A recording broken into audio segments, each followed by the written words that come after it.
right. Welcome back to another episode of Mr. King KMK.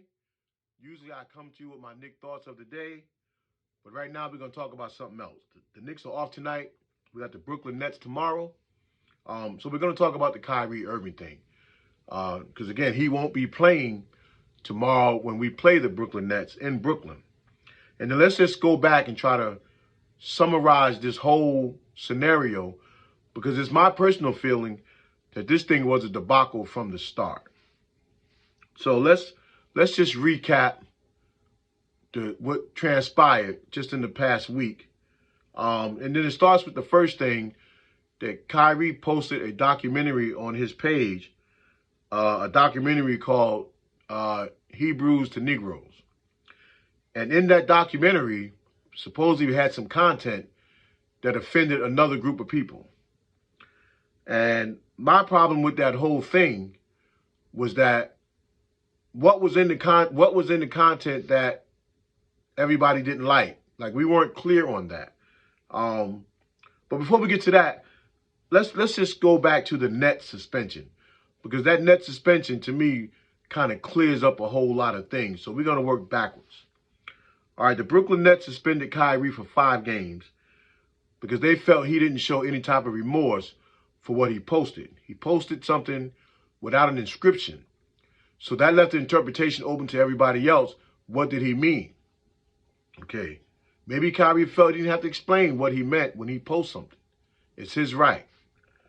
But what the Nets decided to do, and I'm sure this also came from the NBA, was to have him give him a 6-task assignment. Yeah, I'm saying this. A 6-task assignment that he has to complete before he begin to play again. And all of y'all have read them by now, but we'll go over them anyway. Okay, he was told to apologize and condemn the movie that he posted. All right, now did he apologize? Yes. Is it when they wanted him to? No, because you cannot force an apology out of somebody, or this is how you're going to get it. You're just going to get an apology for the sake of apologizing. My personal feeling, I don't really see what he had to apologize for, but that's another story we'll get into later. Okay, now he also has to condemn the the documentary.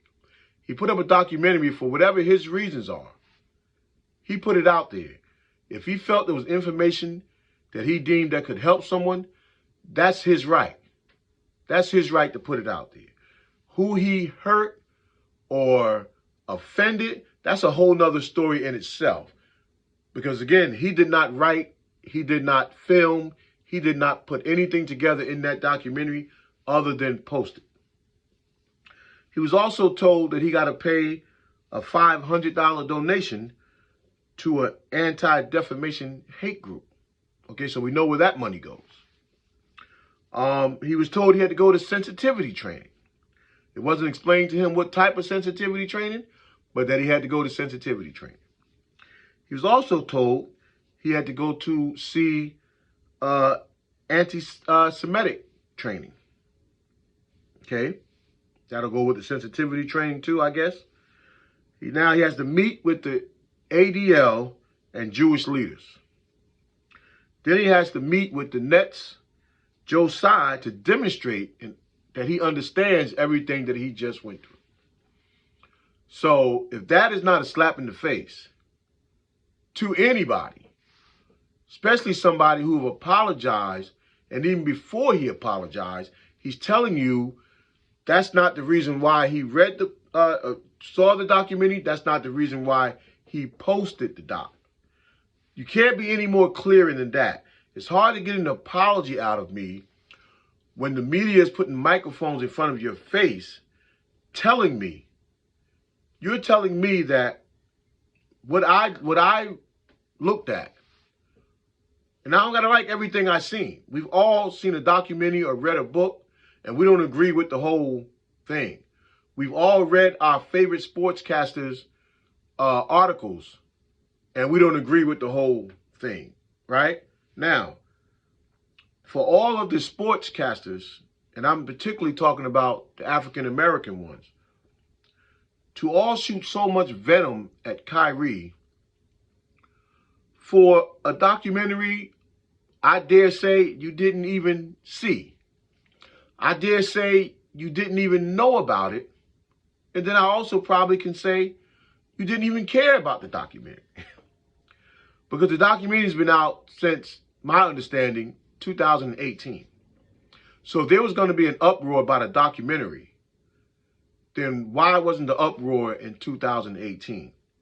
Now, it's also my understanding that a lot of the content in this documentary that pertained to upsetting a group of people wasn't that much of that in there. And it's definitely the understanding that I've heard that that was not the main premise of the documentary. So how can KYRIE worry about offending somebody when he's trying to find knowledge for himself of himself? See, that doesn't make sense to me. And that's not knocking another group, because it's about KYRIE trying to find himself. How he finds himself is not anyone else's business. It's not anyone else's judgment. It's between KYRIE and his inner self. And if he has to read 80 more books, 100 more documentaries, nothing is going to be true in all those documentaries. Nothing is going to be accurate. Nothing is going to be, let's just say 100% correct. But if he finds 10% of what he's looking for in a documentary or a book, that's 10% about himself he didn't know before. All right? But we're going to go back to the sportscasters, all of the African-American ones in particular, who shot so much venom at KYRIE for something that they surely did not even see. And it just made me wonder who told them to do that. Because I can tell you right now, especially when it comes to sports, 10 to 12 men on the same subject is not going to agree on everything that they just saw. Impossible. And in fact, these shows on SportsCenter and ESPN are not even built for you to agree on everything that you've seen. So why all of a sudden now KYRIE decides to share something he learned about himself with other people? How all of a sudden is that harmful to somebody else? Please, somebody tell me that. Next, we have to go to the Brooklyn Nets. Okay, you tell KYRIE you want him to apologize. He's not apologizing in the beginning because he don't know what he's apologizing for, right? Now, the media that you let into your locker room to speak to him, berate him, again, he don't know what he's apologizing for. So he's not processing what y'all are processing. And I will also guarantee to say that all those same media with those microphones in their hand, they did not see the documentary. It's my theory that somebody told all of them to go at KYRIE for this whole thing that was a debacle from the start. Instead of sitting down with him and then maybe even discussing the book, and then you might even find out some things in the book and the documentary that you didn't know about yourself, right? But we don't do that. We like to ridicule without any type of a real purpose. So the Stephen A. Smiths and all of them of the world who was told to go at KYRIE as if they were all puppets being pulled by the same string, that bothered me. That bothered me because is it that easy for us to turn on people? Is it that easy for us to say our thoughts and feelings don't matter? If I'm trying to find my heritage, if that doesn't matter, forget about anybody else. Just my own. Trying to find my own heritage don't matter. So that bothered me that they all, who seem to always come to the aid of a cause, couldn't see to come to the aid of this one. They couldn't even see to try to understand what was on KYRIE's mind when he posted it. never even considered that part. Everything was just as wrong, wrong, wrong. You should never hurt people. It's prejudice. And you haven't even seen it. Funny to me, but at the same time, it's kind of hurtful. Because this is now the society that we live in, that you can't even try to express your own self at the risk of hurting somebody else. The other thing also is, had it not been for Jaylen Brown and the NBA Players Association, Kyrie would have been driven down a river without even a paddle to even try to save himself. But now, by having the Players Association begin to understand and kind of have Kyrie's back now, and the way that this thing was handled is going to show that Kyrie now is not only going to change the landscape of the NBA, Kyrie is going to change the landscape of the world. It's going to get that serious now. And that's a story for a whole nother day that somebody more qualified than me would probably have to answer. But I would tell you now that we're going to be looking at this world in a much different light just because the powers that be decided he posted something that they didn't want everybody to see. And it's also a shame, to get back to the sports commentators, the African-American ones, that not until Jaylen Brown and the Players Association put out their discomfort about this situation and how they're going to back Kyrie Irving, now the sports commentators want to come back and show support. Now y'all have a problem with the way Kyrie is being treated in this whole scenario. Didn't have a problem before. So now what memo did y'all get now to say now you are allowed to show protest? It came from somewhere, because again, 10 to 12 men on the same subject is not all going to agree at the same time. And when Kyrie posted that, all of them agreed that Kyrie should lose his job, Kyrie should be fired, Kyrie should be fined, Kyrie should be suspended. And now y'all starting to walk it back. You know, starting to walk it back. Same way Jalen Rose spoke his truth and had to walk it back 5-10 minutes later on the same show. So now Stephen A and them guys are starting to walk it back a little bit because you feel foolish.